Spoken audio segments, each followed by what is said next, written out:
When we were young, we read more often because we had to.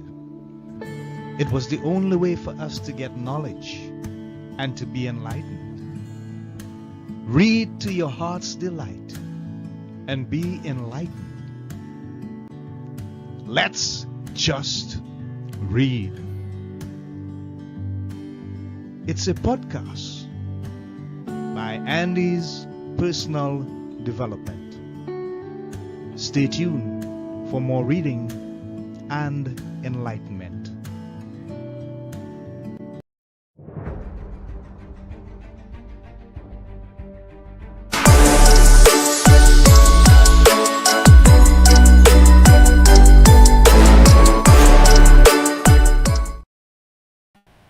Hi, and welcome to this episode of Let's Just Read. We are really excited and indeed thankful that we have a wonderful guest to share with us today. Her name is Lani Lanchester, and this episode is entitled Listening to Palestine with Lani Lanchester. And it's a lot about her work, her research, her life, and the wonderful stuff that she's doing with regards to her calling. So let me tell you a bit about our guest. Her journey begins as a Zionist Christian. She embarks on a transformative expedition across Israel, Palestine, Jordan, and even California, where she engages with Palestinian communities. Through intimate conversations and immersive experiences, Lani's understanding of the Palestinian plight deepens, revealing a tapestry of rich culture, familial bonds, and enduring hope against decades of suffering. Now, there's a whole lot more.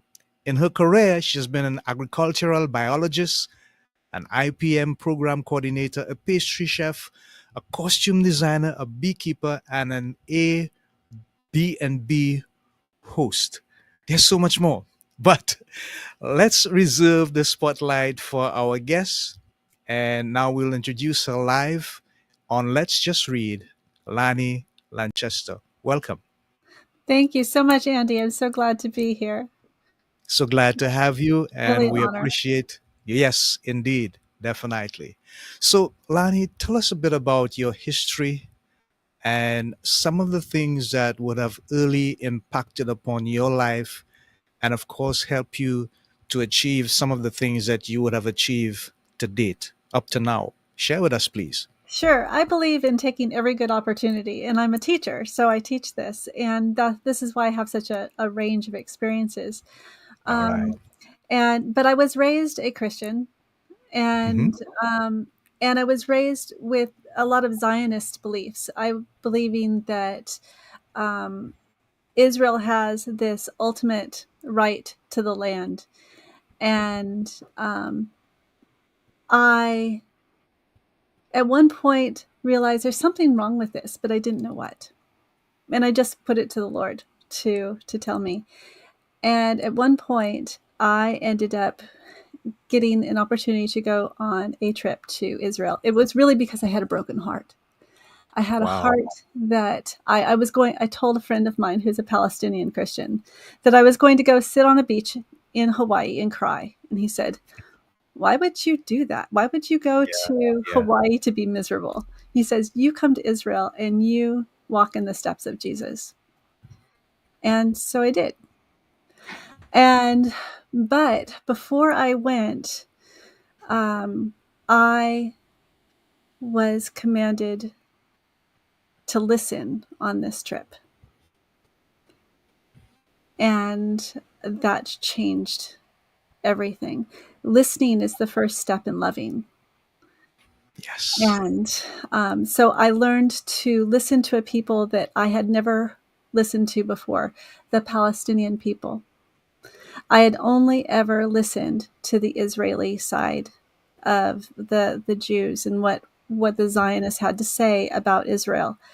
And when I learned to listen to the Palestinian side as well, I was shocked and I was surprised. And I found more family, more people that I loved. Wow. That's quite an engaging story, Lani, and thank you so much for sharing. I look at your work and I'm impressed about Psalms 34, 12 to 14. Tell us about what about that psalm, those particular verses resonates with you so much. Tell us about that. Okay, so that actually is from the Land of Christ. Ah, This is a book by Johanna Catenaccio, and wow. Johanna Catenaccio, and he is a Palestinian pastor. And he Hmm. wrote this book called The Land of Christ and A Palestinian Cry. Wow. And he loves the Psalms. And this psalm was, I started my book learning to listen to Palestine, put it that way, um, with a Palestinian voice. And I ended it with a Palestinian voice because I was learning to listen to Palestinians. And Johanna Catanoccio, he studied the Psalms. In this one psalm, he ends with this prayer based on this psalm that is a call for peace. And I could read a bit of it to you. Sure. Let me get to it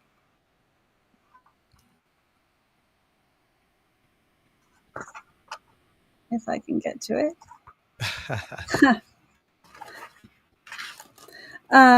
O Lord, you have given birth to a whole nation in Zion.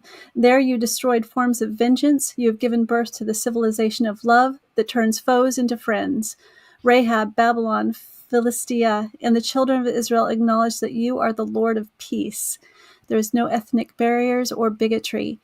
Evil has run away. It has become a transient shadow in a dream.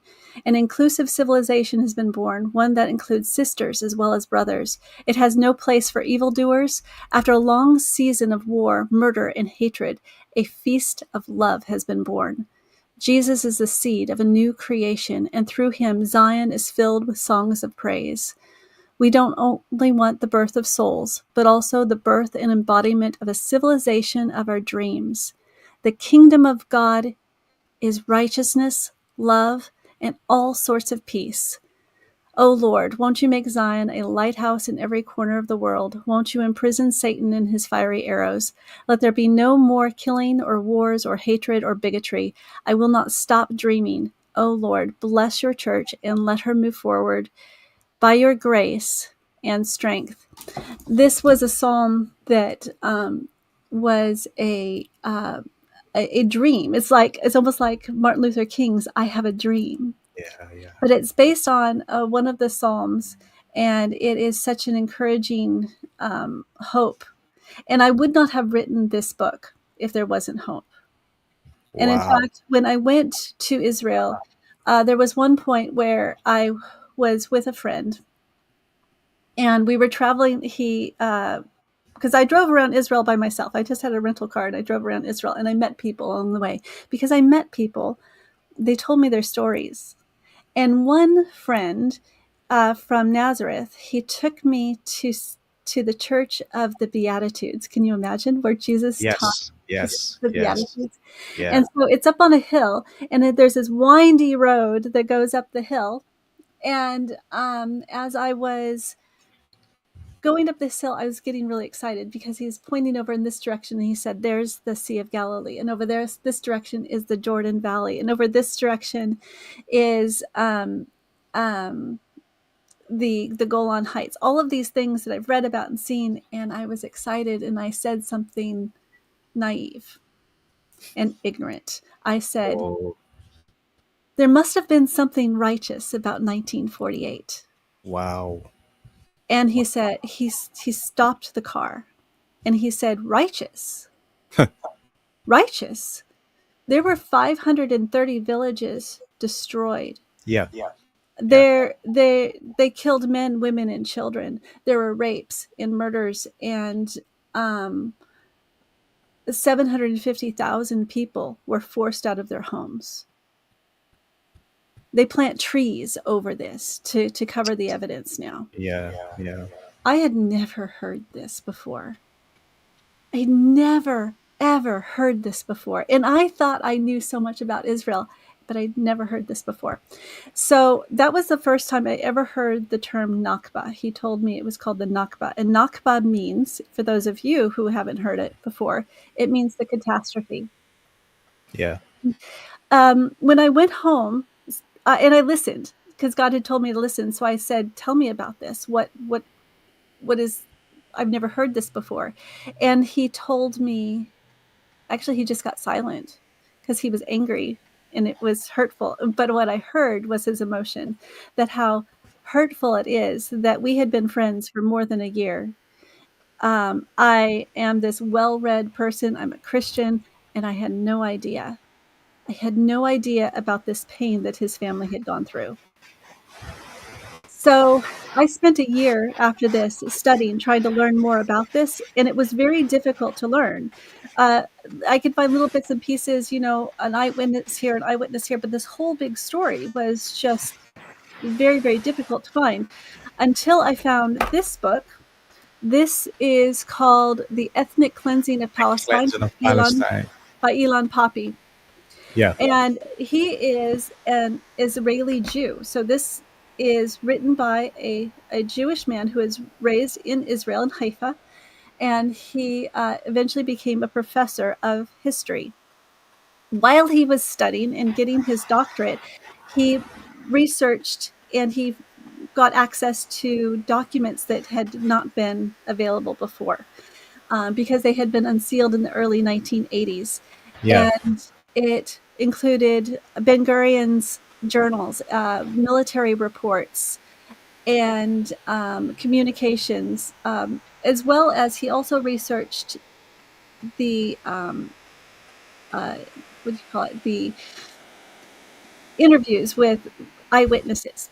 And so he pieces all of this together in this book beautifully. So it goes village by village, telling what happened in these villages.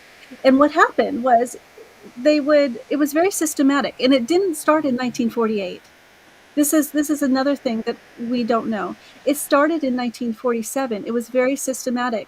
The Israeli forces, and this is before Israel was Israel, Yeah. so it would have been called the Palmach. They would surround a village like a sea, like this, with it one open side. They would they would dynamite a few houses with people in them. Then they would pull out the men of a certain age. They would kill a few of them, terrorize them, and they would force them out. And this was called how they systematically, ethnically cleansed Wow. 530 villages. Wow. Wow. Wow. How I how had never yeah. heard this before. It was Yes.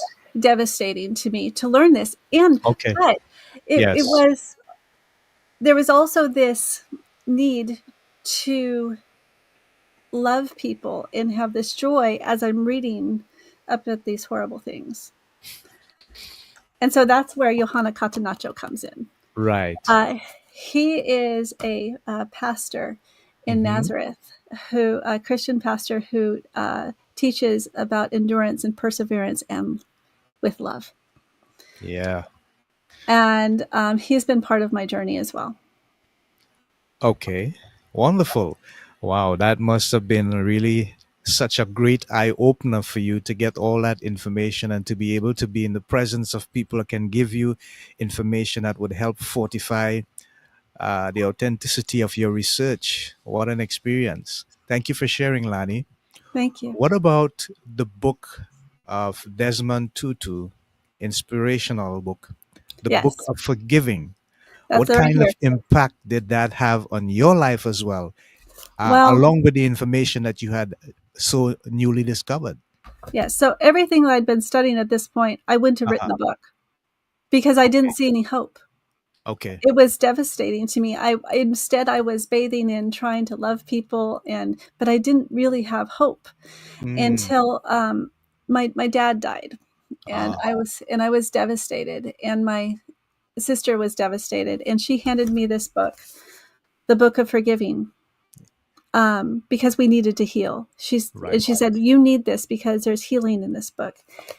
wow, I found so much more when I read this book. Because when I read this book from Desmond Tutu, I found out that South Africa, which I grew up in the 80s, and in the 80s, when I was a teenager, South Africa was the worst place in the world in my mind because I saw all of these horrible things happening on the news with the apartheid. The apartheid was a horrible system.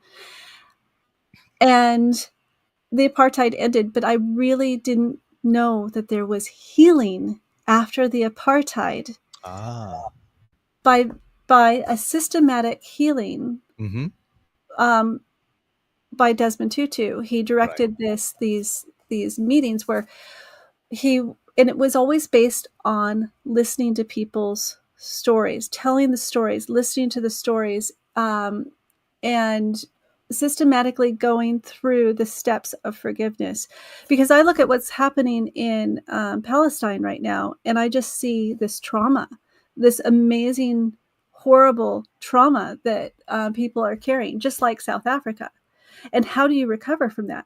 How do you get past all of the vengeance and the hatred and the fear that you carry after that? Well, in this book gives hope. And I would not have written the book Learning to Listen to Palestine without this hope. He Yeah. gives a step by step process that he used for an entire nation to give them opportunities to tell their story, to um, systematically go through the steps of forgiveness and releasing this pain. And it brought healing to South Africa. When I saw that, I realized there's hope. And also, I went through these steps in my life as well, and I knew in my personal life that this works. So it um so I started writing really honestly at this point. And just so my book is a Learning to Listen to Palestine is a very honest story of my travels about who I was and the stories that I heard, the things that I learned, the research that I did. And the reason I was able to do that was in the end, I was always directing it towards this hope that was revealed. And this hope, it's this, I found out that I did hear this hope before, but I didn't understand it as well. I learned it on when I was in Israel. Uh-huh. I went to the Mount of Olives and I climbed up the Mount of Olives to this one church called Pater Noster. It means Wow. our Father. Okay. And this is where Jesus taught his disciples how to pray, Our Father who art in Mm-hmm. heaven. So we have one Father. All nationalism is gone. Thy kingdom come, thy will be done. So all of this nationalism that is in Zionism and even in our American system is washed away in this prayer, Yes. you know, and Yes. thy will be done on earth as it is in heaven. In heaven, we are not divided by race. We're not divided by um, uh, political parties or these other idealisms. There, we are one people. We are one family. Um, Give us this day our daily bread. We have one provider, Provider, yeah. so we don't have to fight over our things. We can trust in God for these things. Um, and right in the middle, forgive us our our debts as we forgive those who are indebted to us. Forgive us our trespasses as we forgive those who have trespassed against us. Yeah. And so here, right in the middle of it, and what I had realized in my journal, because I went up, I climbed up this hill, and in this church, it's beautiful. They have this prayer written out in 172 languages Wow. in this church. And so I sat down in front of one of them and I wrote it out in my journal, and I had climbed really high. So it felt like um, it it brought to mind, because I was resting, the Tower of Babel. Ah, yes. And I realized this is like the antithesis of the Tower of Babel. Here, instead of being the nations being divided by languages, here we are united by one prayer. Mm. Wow. Yeah. Yeah. And and we don't have this nationalism doesn't win out. Before, I mean, I knew that there was something wrong with Zionism, and I couldn't really pinpoint all of the things that were wrong with it till I was sitting right there, and I realized Jesus defeated all of this. Amen. He did. Wow. What a wonderful revelation, Lani. Thank you so much for sharing that. So powerful. So let's stay with the book a minute. And I'm just going to bring it up on the screen there for us. And I want you to tell us, Lani, what prompted you to use this kind of front for the cover of the book? It's really amazing. This This picture. Yes, this tell is us a a bit about it. I originally just wanted olive trees on the front of this book Ah, because olives are they're a symbolism of peace yes. and of prayer, Mm-hmm. and they are a symbol of the Palestinian people and their Okay. connection to the land. So this is Okay. another thing that I've learned as well. And this particular painting is by um, a Palestinian. So this is also giving a Palestinian a voice by putting this on the cover. His name is Sliman Mansour, and he's a very prominent Palestinian artist. And oftentimes, his artwork has been confiscated by the Israeli government. Wow. Artwork that looks just like this, confiscated Mm-hmm. and destroyed, Mm-hmm. because it shows the connection of the Palestinians to the land. Right. Right. Okay. Great. These walls that are in between all of these Mm-hmm. olive trees Yeah. are ancient irrigation system for Yeah. collecting rainwater and preserving it for the trees. Isn't that beautiful? Yes, it is. It is quite unusual and very beautiful. When you use the term learning or listening to Palestine, Hmm. or learning to listen, what do you want people to listen to so that they can actually learn? Well, one thing we have to understand is that Palestinian people have been dehumanized. Okay. They are often seen as well, they're just not seen as like the rest of us. All right. Yeah. Um, and so we have to get past that. We have to realize that we are one family, we are one people. They have been portrayed through media and such as all terrorists. Well, this is not true, not at all. Less than 1% of the population is Hamas.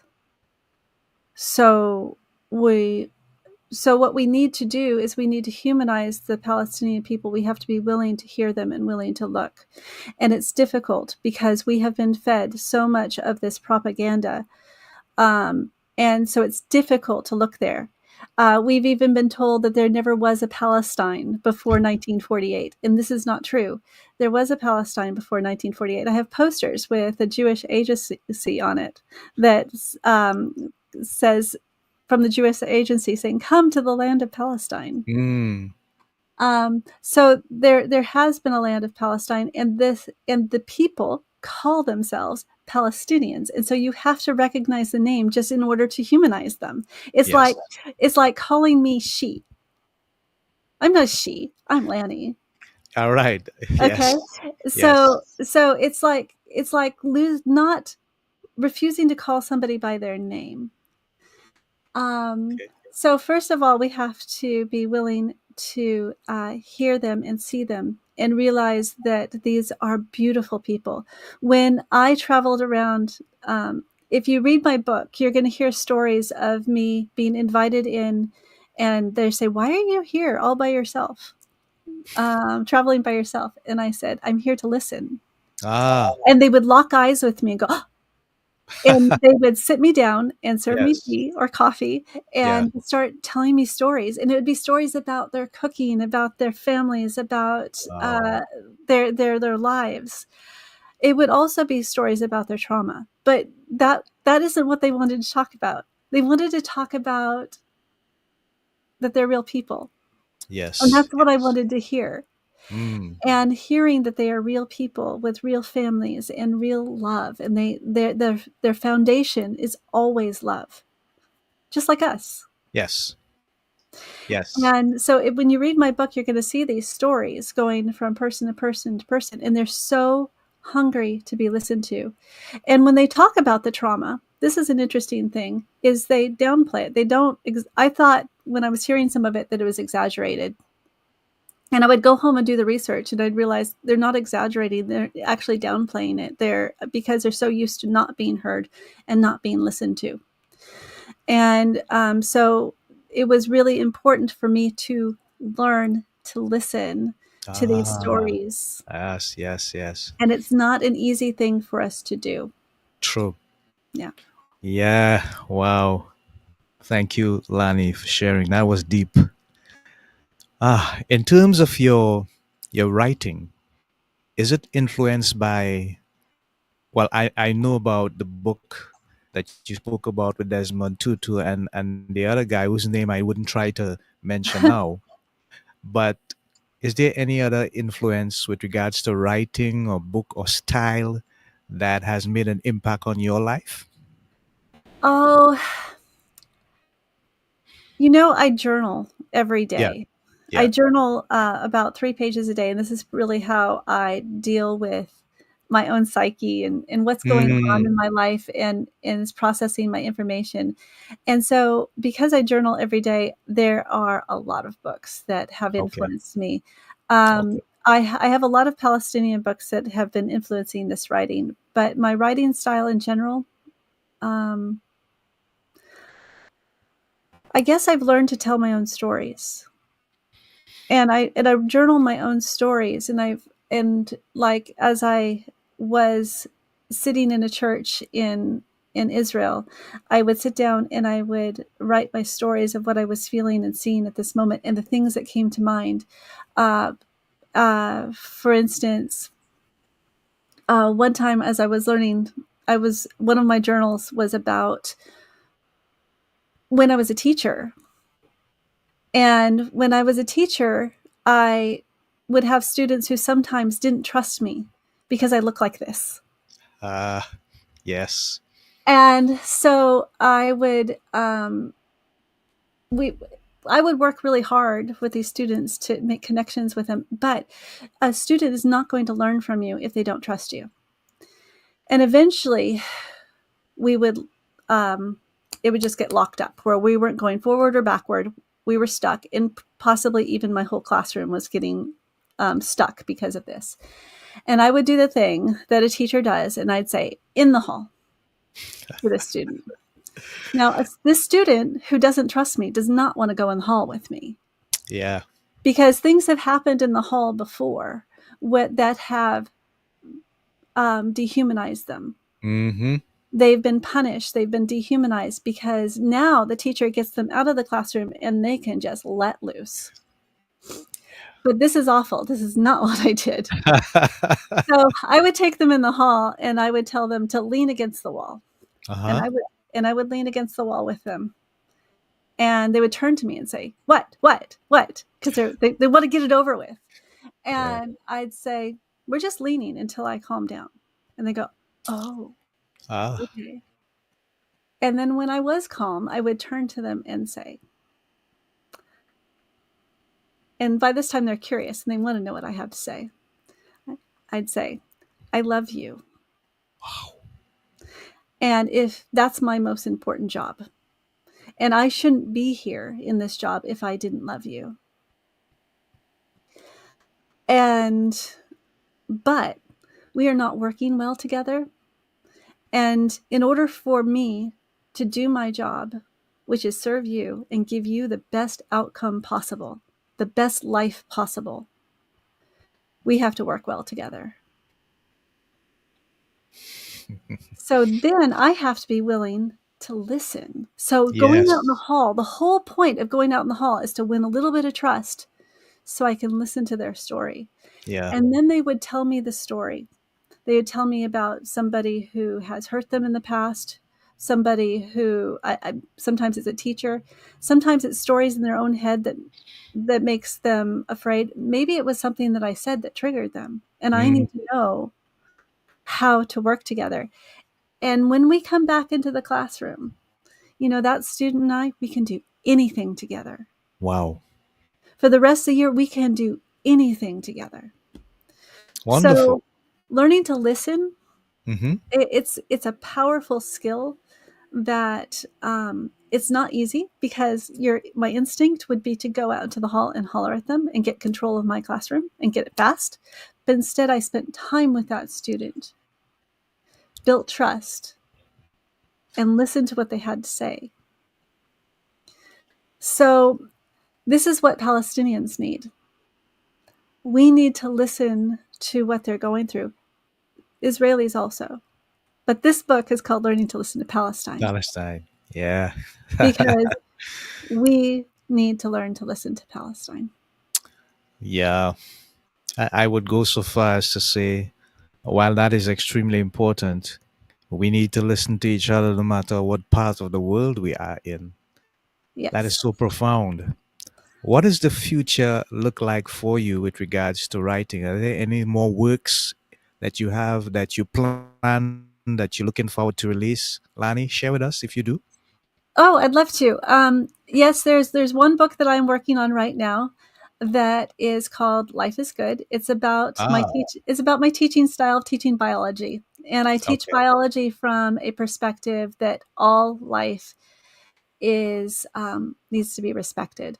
And when Mm-hmm. I do this, it um, it nurtures the soul of each student to start with, and it builds that trust, and it gives them such a hope and excitement for life. So this is one book that I've always wanted to write, and I just this week got a publisher who wants to work with me on this one. And but my mom said to me, Lani, you're not done writing about Palestine. And I said, no, no, there's so much more. I'm just, Wow. and I said, I need to write Learning to Listen to Bethlehem. Mm. You create a balance. There's so much in Bethlehem that Yeah. we don't understand that's going on there. Yeah. And I have so many questions about the things going on there. So I'm starting my research there as well. I have friends who I've been asking them, please explain these things to me. I don't understand. So I have started journaling and writing about that as well. Okay. Wonderful. So, Lani, if there's one great philosophical thought that you could share with the world, what would you say to them? Um, well, listening is the first step in loving, but listening takes practice. It doesn't come naturally. Yeah. And if we can listen to Palestine um, and understand this work of Desmond Tutu, peace actually is possible. Do you know in the Lord's Prayer, he says to pray, Jesus said to pray, Our Father who art in heaven, hallowed be thy name. Thy kingdom come, thy will be done on earth as it is in heaven. In heaven, there is peace. We're told to pray for peace right now. Yeah. If Jesus isn't lying to us, Yes. it is possible. Yeah. So peace is possible. It's not this platitude. It's a lot of work. Yes, it is. I agree fully, and thank you for sharing. So, I'm just going to put up some information on the screen, and I want you to just tell us what's the most effective way anyone wants to get in contact with you or they need to get a copy of the book, Learning to Listen to Palestine. Share with us. I would love it if you would reach out to me on Facebook. That's a very easy way to contact me by messaging me there. And um, I have a website also with my contact information there, and it is listentopalestine.com. Okay, great, wonderful. So, And folks, yes, and I have a podcast that starting as well. So if you are a ah, Palestinian who has a story to tell, you would be greatly helping all of us learning to listen to Palestine if you would tell your story here. wow, So wonderful. contact me on Facebook Yeah, or on my okay, great, website. great. Thank you for sharing. So, we have had Lani Lanchester, the author of Learning to Listen to Palestine, live here on Let's Just Read. And as we have said before on many occasions, everybody's story matters. Everybody's story is important and has value. And there's someone out there who's waiting to hear that story. So contact Lani. As she says, Facebook is one of her more popular places for contact. Let me just put that information up again so that they can see it and they can know to make contact with you. If kids they need to hear the book, get the book, whatever, they need to hear you speak Yes, and please get the express book yourself in at in a live. Yeah, yes, yeah, please get the book on Amazon. right. It's very important that we get the book out there to as many Okay, people as possible. okay, great, wonderful, wonderful. So until next time, this is Andy of Andy's Personal Development, together with my guest Lani Lanchester, saying so long. Keep reading for enlightenment and knowledge. Godspeed. God bless. Shalom. Namaste. Bye for now.